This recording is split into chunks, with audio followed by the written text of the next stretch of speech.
Hello दोस्तों, राधे राधे। आप सभी का रिएक्शन कुछ हिस्ट्री चैनल में हार्दिक हार्दिक अभिनंदन है। दोस्तों, साल 2025 हम लोगों के लिए बहुत ही दुखदायी समय है। शायद जितने भी साल आए हैं उसमें सबसे खराब, अब सबसे दुखदायी अगर कोई साल है, कोई ईयर है तो 2025 है। क्योंकि इसी 2025 में पहलगाम अटैक हुआ, इसी 2025 में ये महाकुंभ में जो भगदड़ हुई थी उसमें लोग मारे गए थे। इसी 2025 में आरसीबी में लोग मारे गए। इसी 2025 में लोग अहमदाबाद से जो प्लेन क्रैश हुआ, अहमदाबाद में जो प्लेन क्रैश हुआ कि अहमदाबाद से लंदन जाने वाली थी।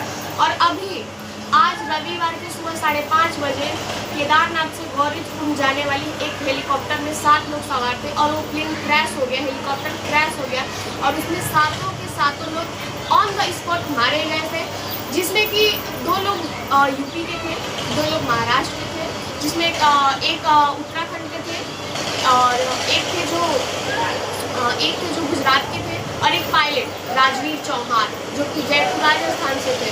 दोस्तों, रविवार के सुबह 5 बजे जितने भी श्रद्धालु थे वो भगवान शंकर के दर्शन करके और केदारनाथ से गौरीकुंड लौट रहे थे। उनके मन में एक संतोष थी, एक खुशी की भावना थी क्योंकि उन्होंने भगवान के दर्शन किए थे। उसमें एक 2 साल का बच्चा भी था जो कि शायद अभी 2 साल का हुआ भी नहीं था, 2 साल में 1 महीना उसका बाकी था, जो कि मात्र 23 महीने का था।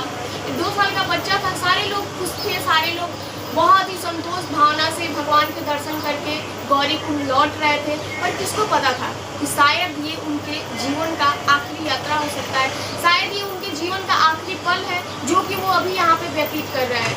सारे लोग थके हुए थे दर्शन करके। सारे लोग 5:30 बजे सुबह जो केदारनाथ से गौरीकुंड के लिए लौट रहे थे, हेलीकॉप्टर में वो सवार हुए जिसमें कि 2 साल का बच्चा भी था अपनी माँ के साथ जो कि महाराष्ट्र से आया था। 2 लोग यूपी के थे, 1 लोग गुजरात के थे, 1 उत्तराखंड के थे। जैसे ही हेलीकॉप्टर केदारनाथ से गौरीकुंड के लिए उड़ान भरा, मौसम बहुत ठंडा था, मौसम बहुत साफ था। अचानक से वहाँ का मौसम बिगड़ा और मौसम बिगड़ने के बाद हेलीकॉप्टर ने अपना संतुलन खो बैठा। हालांकि जो पायलट थे उन्होंने बहुत कोशिश की अपनी जान बचाने की, उन लोगों की जान बचाने की, बाकी लोगों की जान बचाने की, क्योंकि अगर हेलीकॉप्टर क्रैश होता है, प्लेन क्रैश होता है तो सिर्फ वो लोग नहीं मारे जाते हैं जो कि वो हेलीकॉप्टर या प्लेन में सवार थे, वो लोग भी मारे जाते हैं। अगर वो कहीं आबादी वाले क्षेत्र पर गिर जाता है तो वो लोग भी मारे जाते हैं, जैसे कि अहमदाबाद में हुआ। 243 लोग उसमें सवार थे। बाकी जो लोग 15 लोग थे हॉस्टल में खाना खाए थे, जिसमें से 50 लोग घायल भी हुए हैं और 15 लोग तो ऑन द स्पॉट मारे गए और 50 लोग जिसमें घायल हुए उसमें उन लोगों का कोई ठिकाना नहीं है कि वो लोग पूरी तरीके से ठीक हो पाएंगे या नहीं, या जो ज़्यादा घायल हुए हैं वो बच पाएंगे भी या नहीं। हालांकि मैं भगवान से प्रार्थना करती हूँ कि बिल्कुल बचे और बिल्कुल ठीक हो जाए, क्योंकि जो दूसरे की जान बचाता है उसकी भी जान बचानी चाहिए भगवान की। और शायद वो निर्दोष लोग थे, शायद किसी और की गलती की सज़ा उनको मिली और किसी और की गलती की सज़ा उन लोगों को मिली जो प्लेन में सवार थे। हेलीकॉप्टर में सवार पायलट ने बहुत कोशिश की कि प्लेन के संतुलन बनाए रखे, लोगों की जान बचाए सके, लेकिन होना वही था जो नियति को मंजूर था। और आखिरी में उनकी लाख कोशिशों के बावजूद भी हेलीकॉप्टर एक घाटी में जाके गिर गया। हेलीकॉप्टर क्रैश हुआ, ऑन द स्पॉट हेलीकॉप्टर में आग लगा और सातों के सातों लोग मारे गए।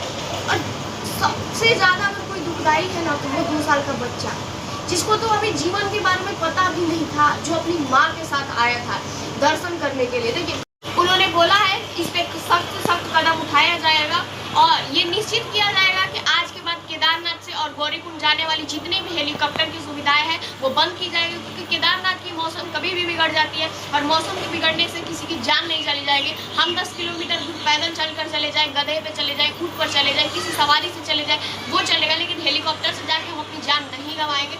दोस्तों, आज का वीडियो मैं यहीं पर समाप्त करती हूँ। आप लोग कमेंट करके बताइएगा कि क्या साल 2025 वाकई हम सबके लिए गलत है। आप लोग संभल के रहिए, जहाँ भी रहिए संभल के रहिए। और आज मैं वीडियो को समाप्त करती हूँ, तब तक के लिए बाय।